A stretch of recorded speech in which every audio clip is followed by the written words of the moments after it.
Welcome to CavsHQ, presented by Sherwin-Williams. Thank you for joining us on Fox Sports Ohio and the Cavaliers Radio Network. Now, here are your hosts, John Michael and Rafa Hernandez-Brito.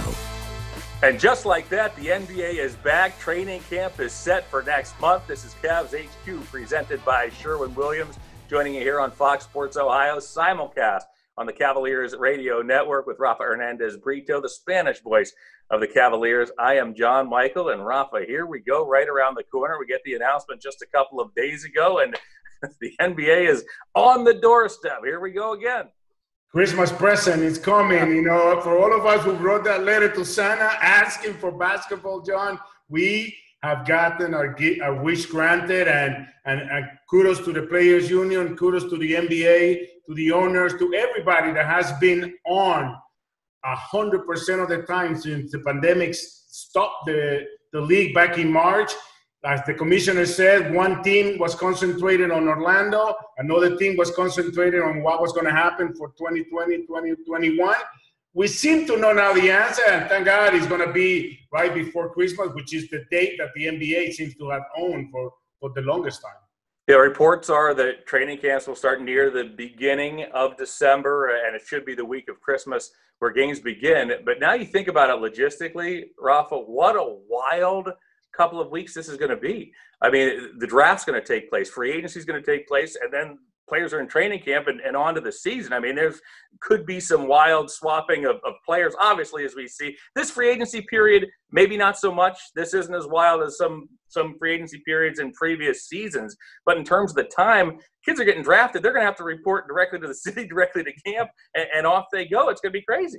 And then you have the planning of the scheduling, because there's also going to have to be some adjustments there too in terms of traveling, in terms of how they're going to do it. A lot of scenarios have been thrown out there as reports, as rumors, but I'm pretty sure and confident that the NBA, led by Commissioner Silver, is going to come out with the best plan possible to make sure that we get the shortened season, 72 games I think they have agreed to, and get on to the Olympics next summer and back on schedule for next season. And like I said, we're going to talk about this more in the second half of the show, but that's the idea. They want to get the season done. They don't want to have the playoffs again running into autumn, running into different sports, and then this summer, as you mentioned, running into the Olympics. So, and you said it, Robert, they've been so good with the scheduling. You know, you think back to a couple of years ago, they were trying to make it easier on the players, spreading the games out.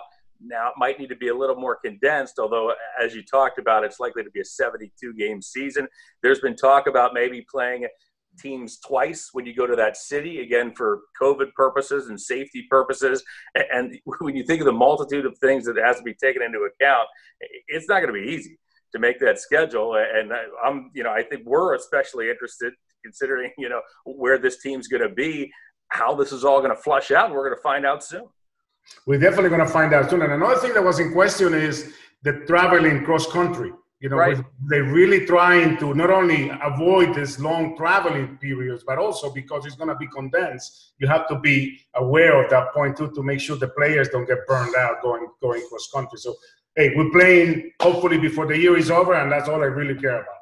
We have a terrific featured guest here in the first half of the show. The Cavaliers' Dylan Windler, selected 26th in the previous draft of the Cavaliers. We know the story, was injured, was unable to play last year, had the stress reaction in his leg, had successful surgery in January. But, Rafa, he was coming off a wonderful season at Belmont as a senior, averaged 21 and 11. A lot of excitement getting ready for this young man, and we're going to get to visit with him on this show for the first time.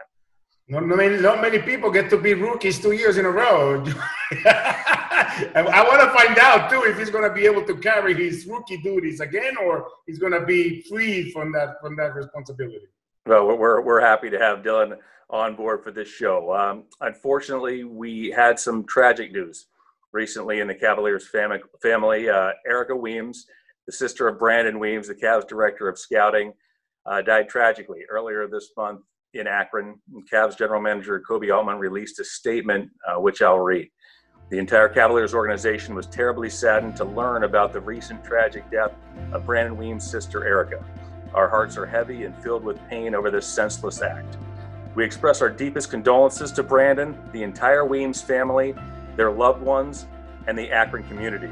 We will be with Brandon throughout this extremely difficult time and will offer our assistance and resources to help find justice for Erica. Brandon, we love you, buddy, and we're here for you. I know I speak for everyone involved with this show in saying we echo Kobe Altman's words. We can't emphasize enough how much our thoughts and prayers are with you, your family, and your loved ones. Erica Weems was 37.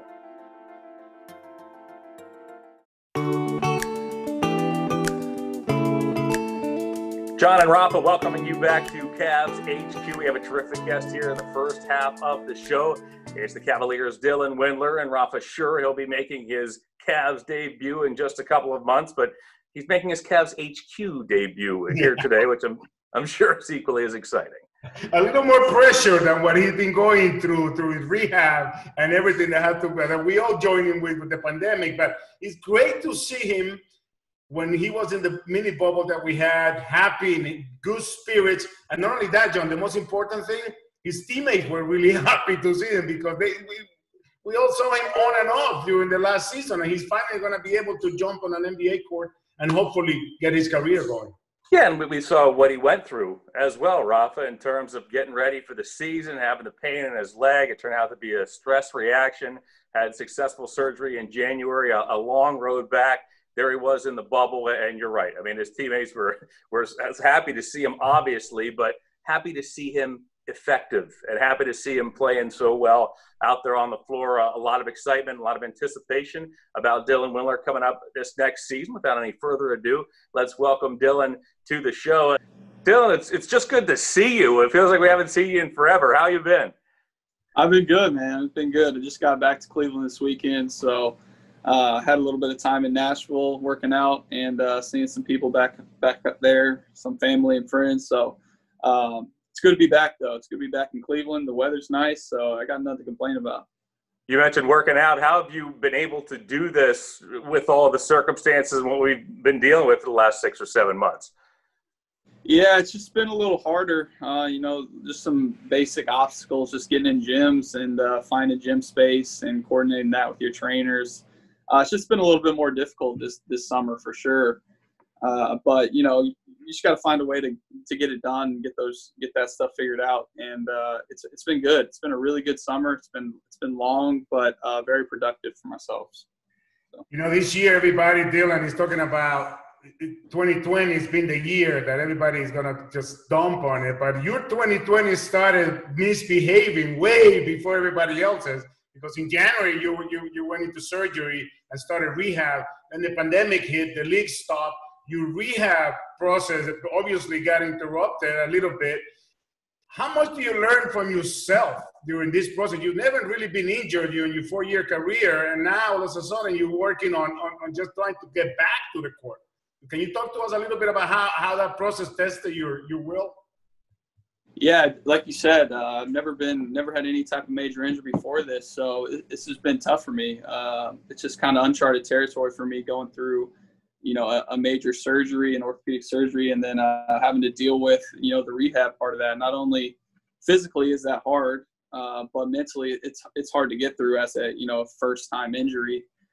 Just not being used to. Not having that full strength in your leg and trying to really have to work to get that back. You have to work every day, multiple times a day just to get the strength that you had before this. So it can be frustrating at times. There's a lot of ups and downs through the process, a lot of bad days where, it's not feeling the way you want it to feel, even though you're really trying to work hard and strengthen it as much as you can. So it's been a wild ride, but, for me, I was fortunate with just the timing of everything. Like you said, I did have a bit of a break in the rehab process, just not being able to go to the facility for a couple weeks there early on. But, I was able to do a lot of stuff at home and just try to stay on top of stuff until I could get back into the facility and with the trainers. But just for me, the timing of everything has worked out really well with just, us, stopping the season in March and then haven't even been able to play since then. It's just given me a lot of time to really try and get this thing right before we get the ball rolling this season. Once it was decided that the Cavs were not going to be invited to the Orlando bubble, the front office was pushing nearly instantly for mini bubbles, to be able to work with the players. I mean, we saw some of the teams in Orlando really blossom, getting those 8 extra games in, the Phoenix Suns being one of those teams. But a big reason for the Cavs saying that was they wanted to work with players like you. You go to the bubble in September and October. We understand you had a great couple of days. Can you take us through the emotions for you when you finally were able to get out there with your teammates, albeit months after you thought you were going to do that for the first time? Yeah, no, it is a great feeling. You know, I'll take anything I can get. Obviously, we're not in a perfect game setting playing against, you know, other teams, but be able to get that work in against our guys and being able to do a little inter-squad scrimmaging, for me, that was huge just because, you know, I need to get those live game reps as much as possible because that's what you're going to see in the game. And if you go 8 months without seeing any of that and you're just, you know, working on your jump shot and working 1-on-0 with trainers, it's a big difference. There's just really only so much you can do without 10 guys out on the floor because you have to make live game reads. Just the speed of the game, it's hard to replicate unless you're really out there playing 5-on-5. So, no, that week was definitely big for me, just kind of getting back in the feel and the rhythm of things. And, you know, I'm looking forward to, you know, these next couple of weeks before we ramp it up to training camp, just kind of getting back ready with these guys. And hopefully, you know, we'll be able to – the NBA cleared it to where we can scrimmage in our own practice facility now. So just getting up and down with those guys will be, you know, every day is stuff that's going to help us a lot going into training camp and then the season. And before we get into the news of the basketball world being put back together in December, Dylan, I wanted to ask you: are you at a point now in your comeback that you no longer have to think about your leg, or the pain is not the same the next day? Are you 100% trusting now? You feel confident, or are you still working through the process of just letting yourself go and not think about the injury? Yeah, I've definitely come a long way with just, you know, not having to think about it. So the leg, the previous injury is completely healed up, that spot in the bone, where I had the stress fracture. So for me, that, you know, having, you know, seeing the scans and seeing that injury is completely healed gives me a little bit of peace of mind, you know, when you're running around on the court and jumping and doing all that stuff. So that being said, yeah, it's good knowing that, you know, I'm not really scared of re-injuring that spot. There is still, you know, a little bit that you have to, your body has to get used to going full speed, just like the knee and stuff, you know, where they go and do the incisions and the screws. That stuff, you know, that stuff's going to get better over time. The more and more you play on it and your body responds to it. So there's going to be soreness, obviously fighting through, you know, even the next couple months going into the season. But for me, the biggest thing is just that spot that caused me so much trouble before, that spot really being healed up and ready to go. And I think it is. So that gives me a lot of peace of mind. We're up against a break. Dylan, can you stick around for the next segment? Yep, for sure. All right. More Dylan Windler on CavsHQ, brought to you by Sherwin-Williams, right after this.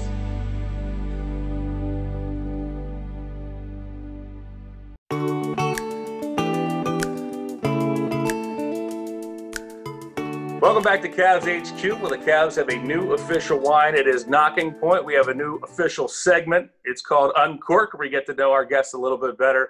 This week's guest is Dylan Windler. Great to continue to visit with Dylan. Speaking of uncorking, Dylan, and cause for celebration, I understand your family a couple of weeks ago had cause for celebration at Rocket Mortgage Fieldhouse. Yeah. It was a very special night for me and my entire family. I was able to get engaged to my girlfriend of over 4 or 5 years. So it was a very special night. I just want to thank everybody that was over at the field house that helped me put that together and just make it extremely special for her. But yeah, we had the whole family in town that got to witness it. So it was definitely a very special day and night. You know, at first we were kind of like, oh my God, my wife would have killed me if I had proposed to her at the arena. But then we found out your fiance Lauren played basketball and both your families were here. So, you know, it makes sense. So the question everybody wants to know is, who is the better shooter at the new Windler Rao family? Huh? She's pretty underrated. She's very sneaky. Sometimes we go out there and play pig or something. She might, you know, catch me lacking, and she's pretty talented herself. Yeah, she played college ball, so she knows how to play. How do you get everybody to come to the field house and not be suspicious about what was going on? Yeah, it was tough. It took a lot of planning. I had to make sure everybody got here timely and into the arena without her knowing. And she's quite the detective, so that was pretty tough for me, but I was able to get it done. Rafa, did you see that wise, politically correct answer by Dylan? Remember we asked David Nawaba, whose sister is a world-class heptathlete, like what event she beat you at? And Dylan, David Nawaba seriously looked right in the camera and said, none. He didn't think it was funny. He wasn't gracious about it. He said, no, I'd beat her at all. I beat her at all 7 events. Hey, so listen, during the Cavs bubble, you had some on-court work, but you had some off-court work as well, right? You got to do a number of different things. I understand you went to Topgolf. Now, I mean, your golf prowess is well known and documented. My question is this: which of your teammates needed the most help? Whew. Yeah, we've been to Topgolf a couple times now, and tough question. That many? Yeah, there's a lot of guys that could use some help. Just some general swing knowledge and some tips. Yeah, KP could definitely use some help. KP. Yeah, there's a lot of guys. I think, yeah, we're definitely, if we had to go play golf right now, I think our team would be in the bottom half. I might be able to carry us a little bit, but yeah, not a lot of golfers out there. A few years ago, we had an outing at Topgolf on the road, and what made me laugh the most was some of the grips. I mean, one of our guys, and let's just say it's one of the premier players in the game, had his club like this. The fact that he could actually hit the ball anywhere was the most unbelievable athletic achievement I've ever seen. Yeah. What aspects of the game? Was it the stance? Was it or just a little bit of everything that needed help? It's quite a bit, yeah. It's just the swing path. The grip's always pretty messed up. Yeah, the stance. They're moving their feet while they're swinging. It's yeah, all that. How long have you been playing golf, and at what age did you discover that you were actually good at it and could actually hit the ball long? And is it difficult for you now during the season, especially now that you've been injured, that you haven't really been out there, hitting some balls? Yeah, I started playing at a pretty young age, just kind of going out on the driving range with my dad and stuff. So that's kind of where I picked it up, and then I just liked it a lot, so I played a lot of youth tournaments and then just carried it through middle school and high school, and just, I started to get really good at it just because I was practicing every day, going to the course every day early on in high school. So, yeah, I had a lot of fun. I still love playing. It's honestly it's more relaxing playing now. You don't have the stresses of any tournaments or competitions. You just kind of go out there and have fun. But, yeah, I mean, I probably haven't been able to play as much as I'd like to just the last couple of summers with basketball and everything, and but I'll definitely try to find some more time to play. It's very peaceful and relaxing getting out there. If you were playing, your typical 1 or 2 rounds a week, how many tournaments would it take you to make the cut with the big guys, with the guys on TV? Oof, I'd have to put a lot of practice in. Those guys make it look way too easy. But I did before I left Cleveland a couple weeks ago. I went out to Canterbury. With JJ and a guy he knows out there, and shot a 72. So that was my first time playing. Wow. That was my first time playing in a couple months since then. So I can still get hot when I go out there. So it's just a matter of putting it all together. Well, Cavs fans are looking for you to get hot on the floor, no question, Dylan. A lot of people excited for this season. I'm almost thinking the Cavs have 2 rookies coming in. The Cavs are going to select at 5 and have you coming in for the start of the season. Before we let you go, if you had to describe your game to the fans of Cleveland, or if you have a message to your fans as you get set for what is now going to be your rookie season, what would that be? I bring a lot of excitement to the table. I can shoot it from anywhere on the court. I try to keep moving at all times. And I kind of just try to add that, that little Steph Clay action where they're just always moving around looking for open shots and trying to get other guys open just by always moving off the ball, and just going to play hard, rebound, and just try to bring some fire to this team in any way possible. And the most important question, are you going to have to do another year of rookie duties on the road and with the team, or are you done with that? let's try to not bring it up. So yeah, see, no, Rafa's big mouth. Rafa's big mouth gets us all in trouble. Here we go. It's about to work for you for this upcoming season. Hey, man, great to see you. Obviously, continue good luck and success. We love having you around, and best of luck heading into this rookie campaign. Yeah, thank you, guys. All right, our thanks to Dylan Windler. We're going to step away and be back with more Cavs HQ right after this.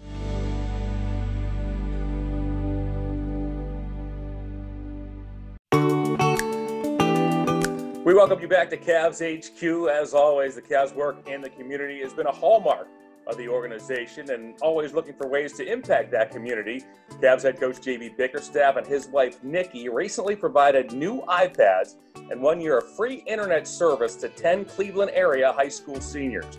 The couple worked with the Boys and Girls Club of Northeast Ohio to select 10 members of the clubs, 5 students from East Tech High School, and 5 from John Adams College and Career Academy to receive the gifts. The Bickerstaffs met virtually on a Zoom call with the students to deliver the good news. Great stuff as always, JB and Nikki. Cavaliers in the Community is brought to you by Discount Drug Mart. We're going to be right back with the second half of Cavs HQ presented by Sherwin-Williams.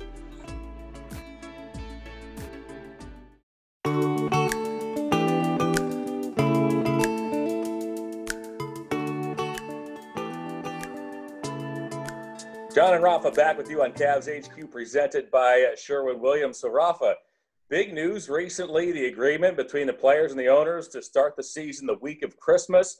Right around the corner is camp starting December 1st. I don't know about you, but when this was going on, when we were in those summer months, my thought was the earliest we would start would be in January, MLK Day, and more likely in February or March. Were you caught by surprise? I certainly was. I was caught by surprise just because of the fact that you just mentioned that it had taken a little longer than we thought it was. And even the commissioner has said that the December 22 start was in danger because of the delays and the agreement that had to be agreed to, But I think at the end of the day, even though when this whole thing stopped in March, the NBA was able to put basketball aside and worry about the health and the well-being of the players, the fans, and the community. But nowadays, everything has to go back. And at the end of the day, we all know we work in a business, John.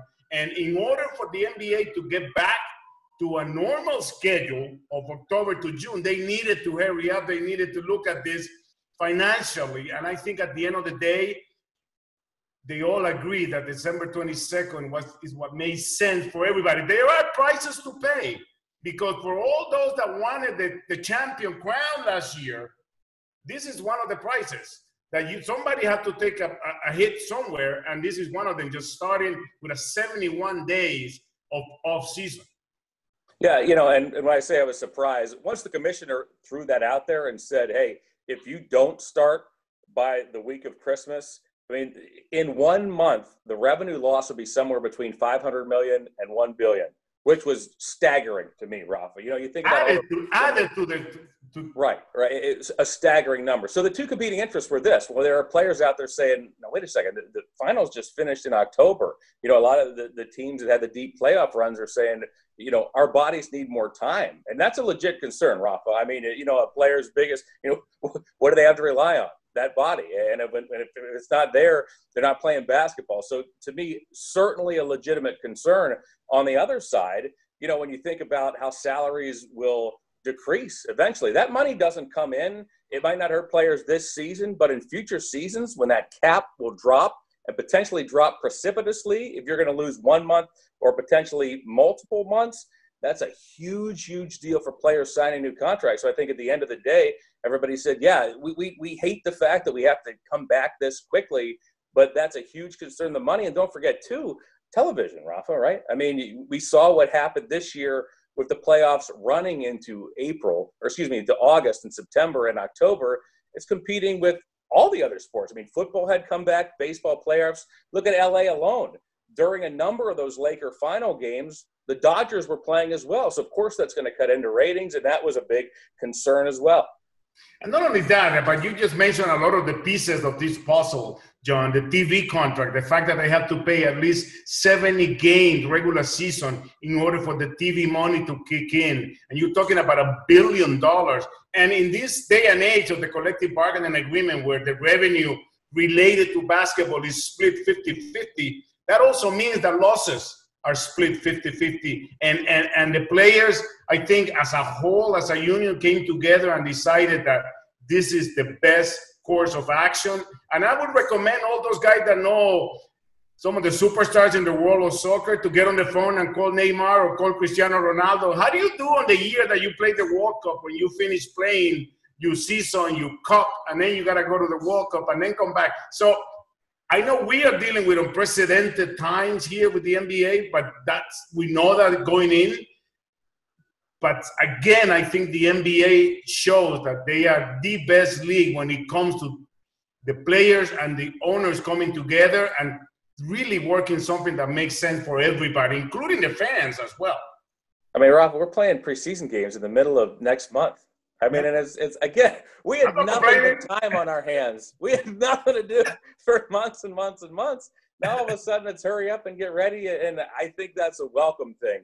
But Rafa, you know, when we had the happy hour CavsHQ, all right, talking to different players, talking to Coach Bickerstaff throughout the summer, that was one of the big questions. You know, how are you keeping in touch with the players? How are you making sure that they're doing constructive things? I mean, when they're in a situation where it's difficult to do constructive things considering the circumstances. And they talked over and over about the continuous Zoom calls, about staying in touch, about getting them all the equipment that they need. And the Cavs really have been on top of this from the get-go, as have a lot of different clubs. But I agree with you. That was essential in terms of getting them ready for the mini bubble first and now continuing that on as we head toward December 1st. It'd be interesting. I can't wait to see it, John. It'd be interesting to see how, you know, that little bubble that we had works and turns out to what the result will be coming in. You know, we are really bringing in the same team as last year with the exception of a couple of players. And we're going to see now, I'm sure JB Bickerstaff can't wait to get his guys back at Cleveland Clinic courts and get going. But just before we go, some of the things that have to be changed. 72-game regular season. Training camp opens December 1st. Regular season to start December 22nd. It will end around May 16, and the NBA Finals have to end on July 22nd because we haven't mentioned the Olympics have to be played as well in Tokyo this year that were not played last year. And that's very important for the sport and for some of the international players. So a lot of stuff had to happen before the end of next summer. Yeah, and I think really most importantly to the league, you don't want to run into those ratings problems again. You know, I mean, obviously sports fans love the Olympics. That's what they're watching. You don't want to have those problems again. But that's an excellent point, Rob. The season gets shortened from 82 to 72 games. We're going to have a handful of preseason games before we get going. But here it is. We're right on the cusp. So some good stuff straight ahead. Speaking of straight ahead, it took some tremendous medical work to allow the Orlando bubble to even take place, to even fathom the Orlando bubble. We all know the results. Not a single positive test the entire time in the Orlando bubble. Kudos to the players and the staff, everybody for taking responsibility. Also, kudos to the league for all the administrative matters that had to be taken care of and the medical matters as well. We are lucky in our next segment to be joined by Dr. Rick Figler of Cleveland Clinic, and he's been so instrumental with the Cavaliers over a number of years, but maybe, you know, more so over the last handful of months. He's been on the front line fighting COVID. We'll talk to Dr. Figler right after this on CavsHQ, presented by Sherwin-Williams.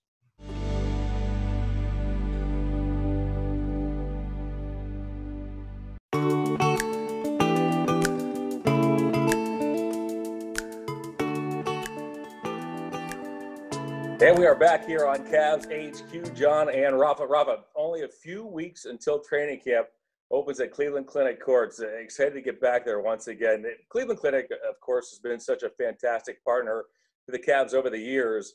And considering the circumstances, what an asset to have, not just for the players, but for all the employees in the Cavaliers organization over these last 7 months during these unprecedented times. I call it a luxury, John. We have one of the best hospitals in the nation and maybe in the world, where people from out of the state, out of this country, come to Cleveland Clinic to get their medical care. And the partnership that the Cavaliers have with the Cleveland Clinics, and also the benefit that we have been receiving as employees of the Cavs, has been immense during these last few months.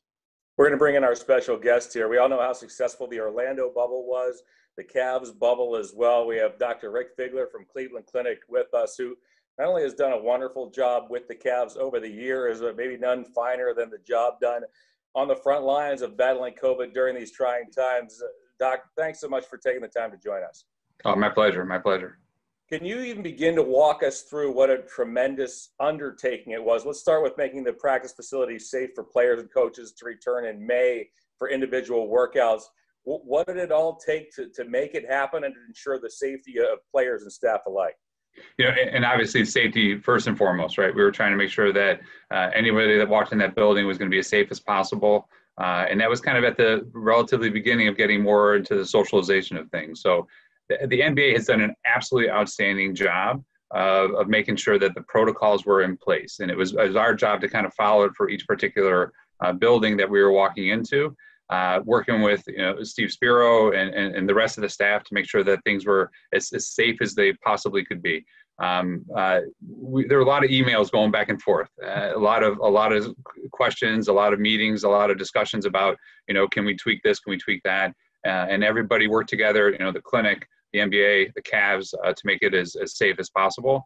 It was quite the undertaking, but obviously it worked out pretty well. We were able to keep guys safe and get the appropriate testing done when we needed to, without overburdening at that time the number of tests that were going to the Cavs that could have been used for other people. So everyone was very aware of making sure that things were safe and that we had testing to fall back on in case anybody should get sick. And we had plans in case someone did get ill to make sure that we were going to mitigate it as quickly as possible to prevent any spread.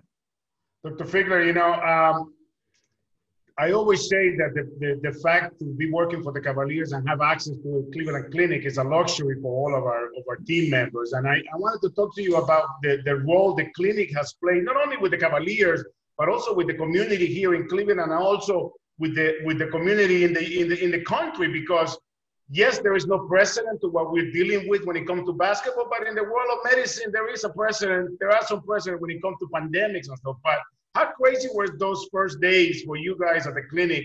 And has it gotten any easier or any better in the planning and in what's coming in the future?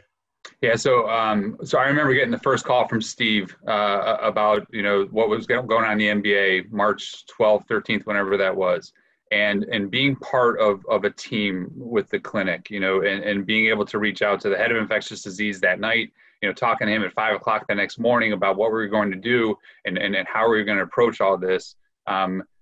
He had all the answers already, and this was just starting.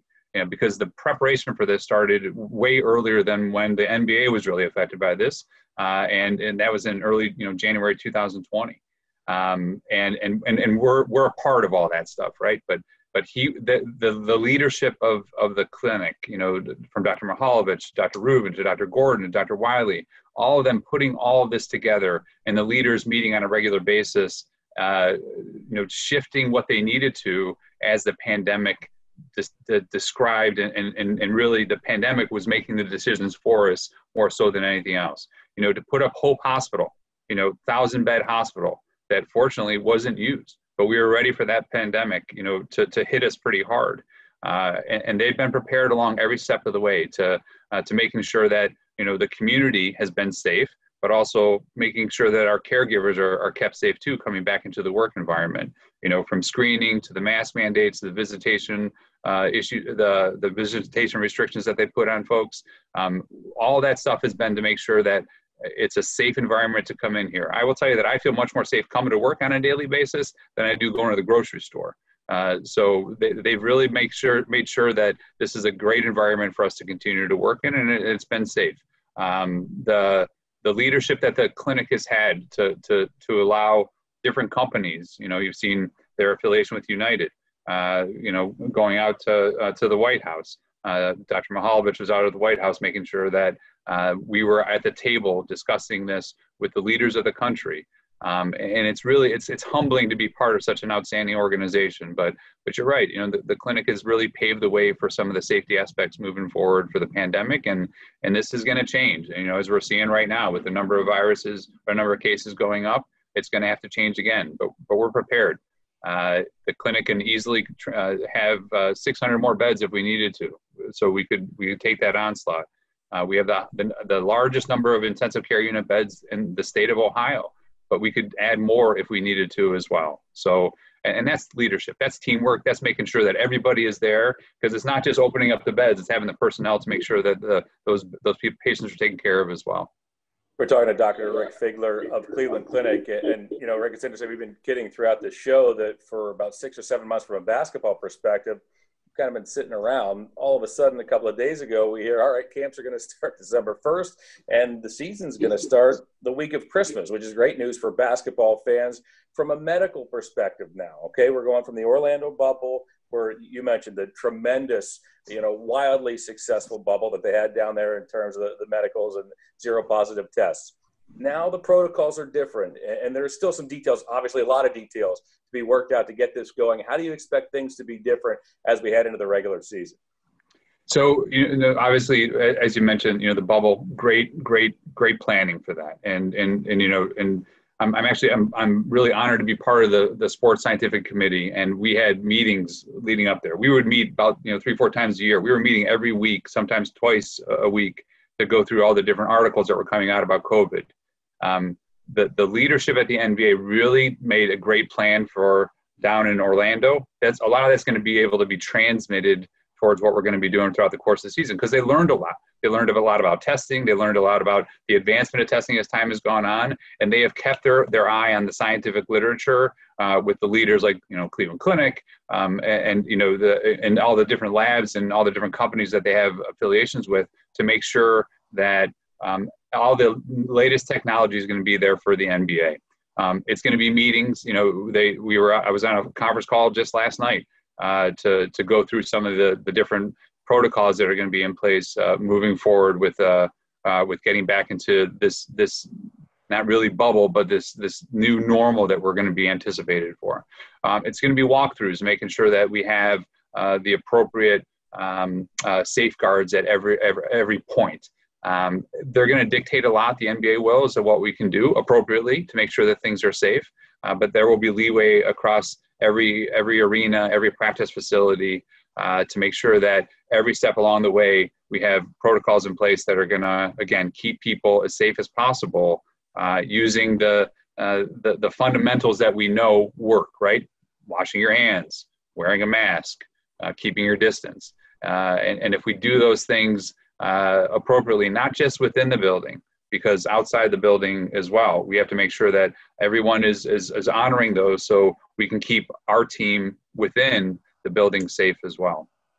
And that is the important what you just mentioned. From the medical side, we can do and have the Cleveland Clinic present every day at Rocket Mortgage Fieldhouse, but it is really a team effort here from the community, from the doctors, from everybody, because if we as citizens don't do our part away from when we go to the game, it doesn't really matter, right? You're 100%. You know, and that's I think that part of the things that we're worried about this upcoming fall. We weren't expecting this much of a peak this early on. We know that cold and flu season is cold and flu season for a reason. People go indoors. There's more socialization. There's less social distancing. But we're hopeful that what we've learned leading up to this, you know, people are wearing masks more. Not just in the community, but around each other as well. We haven't seen as much of a flu issue in Australia that we would typically see during this time of the year. But it doesn't mean that you don't get your flu shot, because the last thing we want to be dealing with is flu issues on top of COVID, not just as an institution, but individually as well. So make sure people are getting their flu shots if they're eligible to get a flu shot, and keeping in mind that it is a global team effort, right? This is something that you doing the right thing by wearing a mask, washing your hands, keeping your distance is going to keep your neighbor safe, who's going to keep their neighbor safe, and then keep so on and so forth. I had a patient in the office the other day, and they were, you know, he was discussing the pandemic itself, and I said, listen, where did you catch your last cold from? And it was silence. You know, because you don't have an answer for that. You just don't know. But wearing the mask and doing all the things that we're doing should hopefully protect us. And again, you're so right. It is a team effort, and it's the right thing to do for our community. And again, not just our community, but our Cleveland Clinic community, the greater Cleveland area, and Ohio in and of itself. Dr. Rick Figler, phenomenal stuff as always. You know, on behalf of the Cavaliers family Thank you to the clinic. Thank you personally for everything you've done. Fantastic stuff over the last couple of months. Thanks for joining us. And once again, keep up the terrific work. My pleasure. My pleasure. Before we let you go, we just had Dylan Windler on the show, who is the best golfer in the team. Are you the best golfing doctor in the team, or Dr. Rosnick has that title? So I'm going to go out and say, my golf game during the pandemic has not changed at all. It was non-existent beforehand, and it was non-existent afterwards. So I will tell you that I have not been able to golf. I've got 2 teenage girls at home. I've got a 20-month-old. I got one on the way in a couple months. So I'm focused on family right now. Dr. Rosnick, though, honestly, he beat me. Thanks a ton, Rick. More Cavs HQ presented by Sherwin-Williams right after this.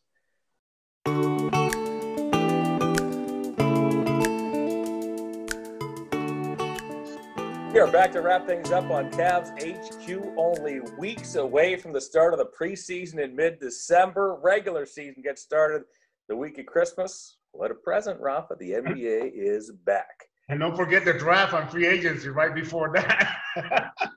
Wild. I mean, you want to talk about a wild month. You want to talk about front offices needing to scramble just a little. How about the guys who get drafted? I mean, you used to have a couple of months after you get drafted to get, accustomed to your new team or you're playing for. I mean, they're coming right into camp just a week or two later. So it's going to be some fun stuff. Instead of suit, they're going to have to come on with their uniform, but they might have to jump on the court right after they get picked. There ain't a lot of time. There's not a lot of time. It's going to be fun. Buckle up. Hang on. This has been Cavs HQ. See you next time.